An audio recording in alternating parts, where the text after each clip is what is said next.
Bonjour à tous. Toujours très compliqué de passer après tout ce monde.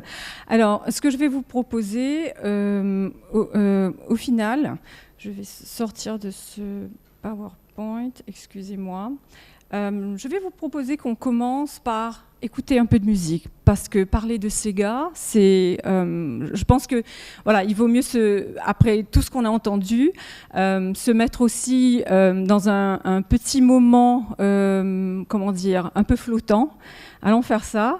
Parce que tout le discours viendra après pour que vous puissiez comprendre aussi voilà, de quoi on parle. Parler de musique, vaut mieux écouter de la musique. Donc, je vous laisse écouter quelques minutes. Faites attention aussi à voilà, l'image qui est présentée là.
Voilà, je l'arrête ici, on ne va pas aller jusqu'au bout.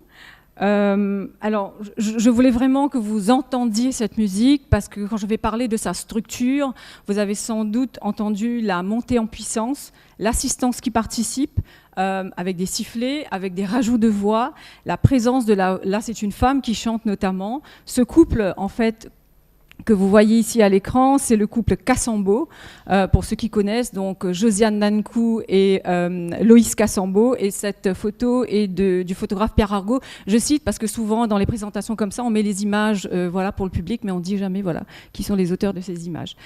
Donc voilà, c'était pour que vous puissiez avoir en tête cette musique avant qu'on en parle. Alors, Soirée Sega... Pourquoi je suis partie sur ce titre, Un art de vivre? Parce que c'est vraiment ce qu'il représente pour nous, le peuple mauricien, dans l'île Maurice, pré- et puis post-indépendance. On est vraiment dans les années 50 à 70, mon propos sera basé dessus.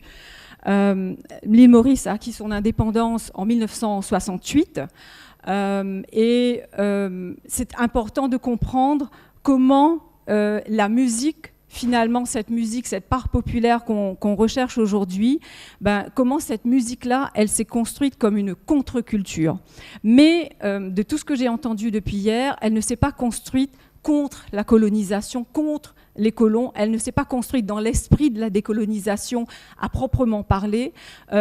Ceux qui ont été à la base de ça le faisaient comme dans un héritage reçu et qu'on va transmettre aux autres. Pour nous, cette part-là, elle est importante parce que ça diffère en fait de tout ce que j'ai entendu jusqu'à présent. Alors, le Sega, est-ce que c'est un folklore qui est propre aux îles des Mascareignes? Donc, les îles des Mascareignes, c'est La Réunion, Rodrigue et Maurice. Le terme Sega lui-même vient du mot Tchega. Hein, je parle peut-être sous correction des linguistes ici, qui a une origine donc africaine. Même à La Réunion, je crois que le terme Sega a été utilisé pendant longtemps, et puis on est passé au Maloya. À Maurice, c'est resté le terme Sega. Donc c'est quelque chose qui est propre aux îles Mascareignes, qui est arrivé aussi aux Seychelles, bien sûr dans les autres territoires mauriciens que sont les Chagos, dont on parle pas beaucoup, que les gens ne connaissent pas forcément, et puis à Galéga, qui est aussi un territoire mauricien.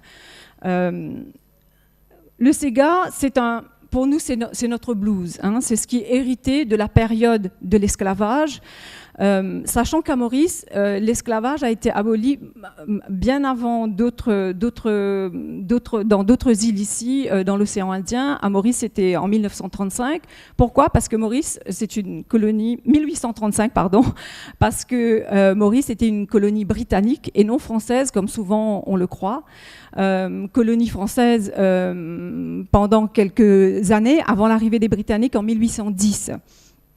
Donc de 1810 à 1835, les Anglais étaient présents, mais il n'y avait pas cette présence comme on l'a perçue, comme on l'a vécu ailleurs dans d'autres colonies, c'est-à-dire qu'il n'y a pas eu une installation physique réellement dans des lieux spécifiques des Anglais. Les Anglais, quand ils sont arrivés, ils ont gardé ce que l'Empire a voulu faire partout ailleurs dans le monde, dans les colonies. Vous savez, c'est ce concept de divide and rule, hein, diviser pour mieux régner.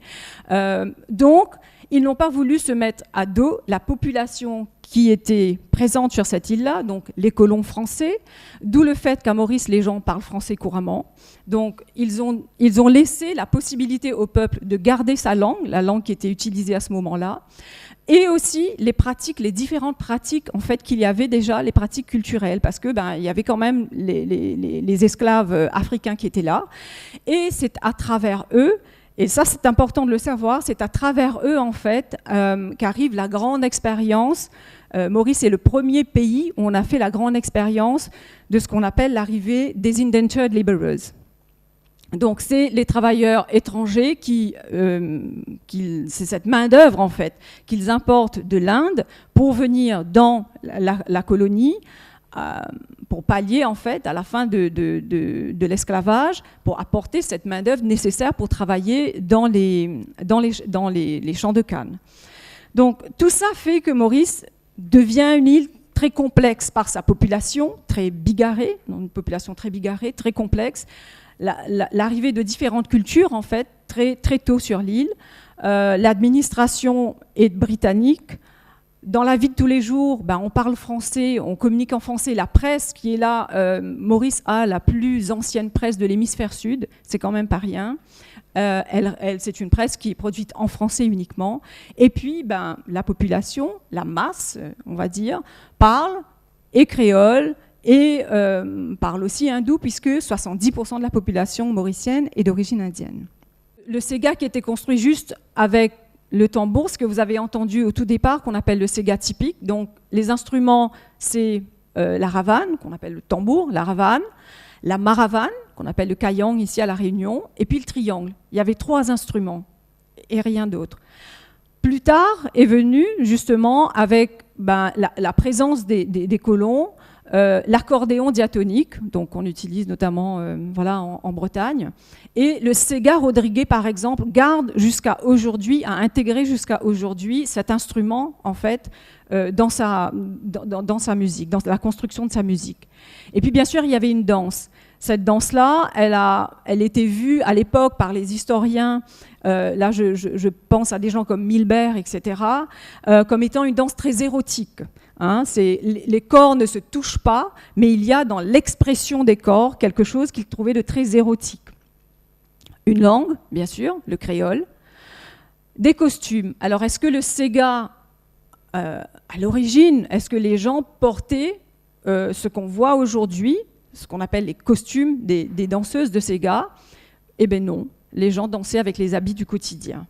Et puis, est-ce que c'est un folklore? Alors, là, vraiment, c'est partir sur qu'est-ce qu'est le folklore, hein, qui vient du mot anglais, folk, for people, et puis lore, le terme science.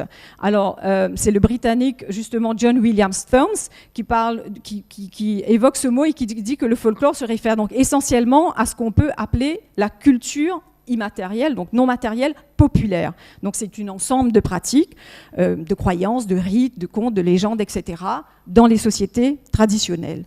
Donc nous avons hérité donc, de ce Sega, qui s'est quelque peu fondu avec l'abolition de l'esclavage, finalement a fait que d'autres instruments sont arrivés, sont rentrés dans cette musique, mais elle était complètement bannie. C'est ce qu'on appelle ici, quelque part, être dans le fait noir. Donc, ce n'était pas accepté par la société bourgeoise, pas accepté par la société bien pensante. Et on disait que cette musique, elle était déconsidérée justement parce que c'est un héritage de l'esclavage, et puis était pratiquée que par la société, par la communauté dite créole à Maurice.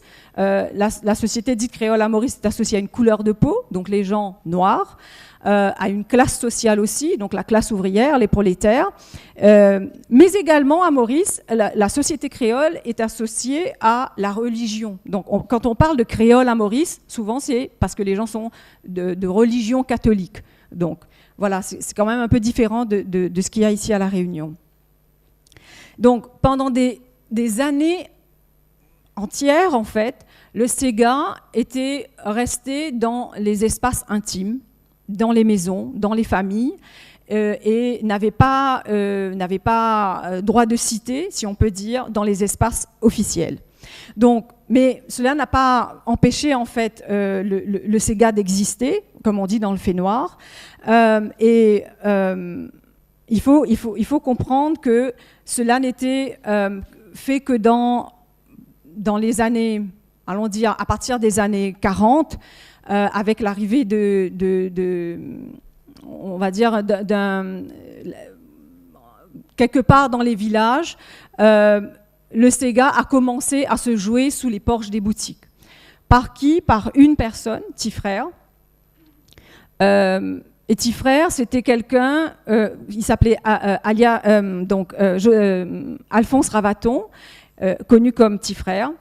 C'est quelqu'un qui a chanté le Sega, comme je le disais tout à l'heure, sans pour autant réclamer quelque chose de la décolonisation. Son récit, c'était raconter la vie de tous les jours. Alors, je vais y aller rapidement pour que vous puissiez comprendre qui est Tifrère, parce que je n'aurai pas le temps.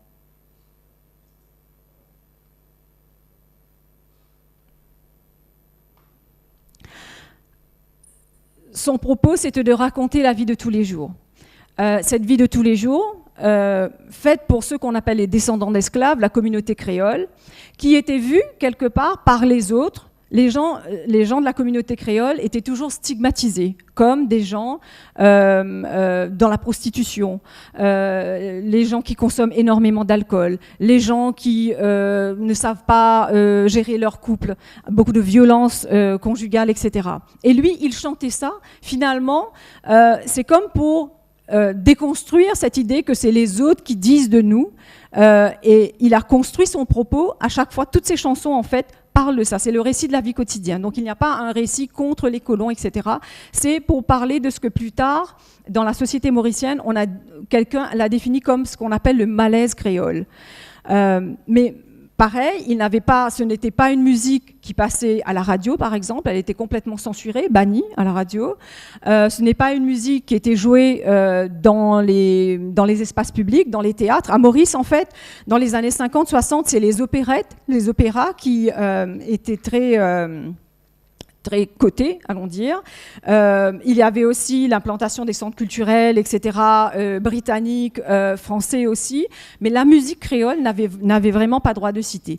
Et c'est donc par Tifrère que tout ça est arrivé. Il compose son premier Sega en 1925, et puis en 1948, la maison d'Amou, qui est une maison de production connue, en tout cas dans les îles de l'océan Indien, a fait donc un premier 45 tours enregistré, et donc à partir du Sega de Tifrère, son premier Sega qui s'appelait Tamassa. Donc c'est ainsi que petit à petit, Petit Frère va jouer dans ce qu'on appelle les kermesses, il va jouer dans ce qu'on appelle les bals, dans les familles, toujours dans la classe populaire, dans les mariages. Petit à petit, donc cette musique arrive et il n'est pas le seul finalement à le faire. Il y a d'autres familles comme celle qu'on a vue tout à l'heure, la famille Cassambeau, qui aussi, dans les arrière-cours à Maurice, joue de ce Sega. La famille L'Intelligent, du côté de Chamarel, Michel Legris, du côté de Rivière-du-Rempart, Fanfan, dans le sud-ouest de l'île. Petit à petit, ces Segas, en fait, sont joués dans les arrière-cours. Ces Segas suivent un rituel, forcément. Donc, il y a des petites assemblées. Les gens participent à la construction. En fait, il n'y a pas une composition, les gens participent. Il y a beaucoup de répétitions. Quand on écoute un Sega, il y a beaucoup de phrases qui sont répétées. Les gens participent. Et puis, il y a ces onomatopées qui sont utilisées, les Ola et Lolo, Tila et Lolo, etc., qui invitent en fait les gens à participer et à faire monter à chaque fois, crescendo, en fait, l'intensité de cette musique-là. Finalement, les journalistes étrangers vont peu à peu, par le biais d'autres artistes, là, c'est pour ça que je citais tout à l'heure le photographe Pierre Argot, les journalistes étrangers vont commencer à s'intéresser à tout cela. Et il y a aussi une rencontre qui est importante dans le Sega, c'est la rencontre entre le ségatier, donc Petit Frère, et puis Serge Lebras, qui tout à fait fortuitement, en venant habiter à Quartier Militaire, là où était Petit Frère, donc à cette rencontre avec Petit Frère, est séduite par cette musique et finalement va aussi commencer à travailler avec Petit Frère et à produire de la musique. Mais ce qui se passe, c'est que Serge Lebras, d'ailleurs, dans l'exposition qui vous est proposée ici à la bibliothèque, il y a un petit livret sur Serge Lebras. Serge Lebras n'est pas du même milieu, en fait, que Petit Frère. Serge Lebras est beaucoup plus clair de peau. C'est quelqu'un qui est un enseignant de métier. Donc, lui, finalement, sa rencontre avec Petit Frère va faire que lui, il va importer ce Sega qui est dans le fait noir, ce Sega qui est en marge de tout, il va l'importer dans les salons. Petit à petit, grâce à Serge Lebras, le Sega va entrer dans les salons mauriciens, entrer auprès de cette bourgeoisie bien pensante qui déconsidérait le Sega. Mais, si je puis dire, c'est un événement en 1964 qui va être déterminant, qui va être décisif pour le Sega mauricien, pour le Sega typique en tout cas. C'est la nuit du Sega, le 24 octobre donc 1964, qui est organisée là par le ministère du Tourisme et du Commerce à l'époque, parce qu'il commence, c'est le premier ministère du Tourisme et du Commerce à Maurice. Pourquoi ? Parce que parallèlement, l'industrie touristique commence à se développer, émerge à Maurice. On est dans les années 60, ça va aller bien sûr crescendo les années 60 et puis 70, bien sûr avec une intensification de l'industrie du tourisme. Donc la nuit du Sega fait découvrir, rend officiel quelque part, rend acceptable quelque part le Sega sur les plateformes officielles. Petit Frère participe, il y a un concours, il y a 7 participants, Petit Frère participe et c'est lui qui remporte avec sa chanson Roseda, que sans doute certains d'ici connaissent, remporte le premier prix. À partir de là, il est diffusé à la radio. Et ça change tout, en fait, pour le Sega typique à Maurice. Donc ça arrive, bien sûr, quelques années plus tard, le moment de l'indépendance. On verra qu'au moment de l'indépendance de Maurice, en 1968, l'hymne mauricien, c'est un hymne anglais. L'hymne mauricien est un hymne anglais. Et puis, il y a parallèlement dans la population, la classe populaire, on construit aussi un hymne en créole qui s'appelle Lamé dans Lamé, qui est d'ailleurs régulièrement joué maintenant chaque 12 mars pour la fête nationale. Donc parallèlement à cet hymne britannique. Alors je dois aller rapidement parce qu'il faut conclure. De toute façon, Sonia tout à l'heure va parler de cette industrie touristique à Maurice et comment ça a fait émerger un autre Sega, comment ça a fait évoluer en fait le Sega typique à un Sega beaucoup plus marketing. Cet art, le Sega typique, qui était dit pour les Cholo, on disait ça, hein, pour les gens noirs, pour ceux qui étaient déconsidérés de la société, pour la classe populaire, est finalement devenu un instrument marketing pour la classe politique à Maurice. Et ils en ont beaucoup joué. Ça a changé énormément de choses dans le Sega, puisque finalement le Sega a été mis en scène avec une féminisation donc du Sega. Les danseuses sont maintenant presque uniquement, voilà, hein, c'est des femmes. On voit moins les hommes danser. Et puis, bien sûr, il y a eu les costumes. Je vous mets ça là pour conclure. Vous voyez la différence entre les deux photos. Le Sega typique de longtemps, les gens dansaient avec les habits de tous les jours. Et puis, le Sega marketing, celui-là qui a évolué, celui-là qu'on présente, que les gens connaissent aujourd'hui, et que même les Mauriciens se sont finalement appropriés. C'est un Sega avec des costumes. Voilà, c'est tout à fait autre chose. Mais néanmoins, ce que je souhaite dire pour conclure, le Sega qui était déconsidéré, qui était mis au banc de la bonne société, est devenu la musique nationale finalement. Et c'est finalement aujourd'hui, le seul pilier qui réunit tous les Mauriciens. C'est vraiment le pilier qui réunit toutes les communautés à Maurice et qui pourrait être ce premier pilier d'un État-nation qui est recherché à Maurice. Donc voilà, finalement, il a fait son chemin, pas en allant à contre-courant, en suivant, c'est ce que je disais, ça ne s'est pas construit contre le colon ou quoi que ce soit, ça s'est construit dans une nécessité, dans une urgence de transmettre ce qu'on a reçu d'une période, la construction de ce mélange, de ce métissage mauricien. Et c'est comme cela, en fait, que ça nous est arrivé et qu'en 2014, le Sega typique a été classé patrimoine immatériel de l'UNESCO. Donc voilà, merci beaucoup.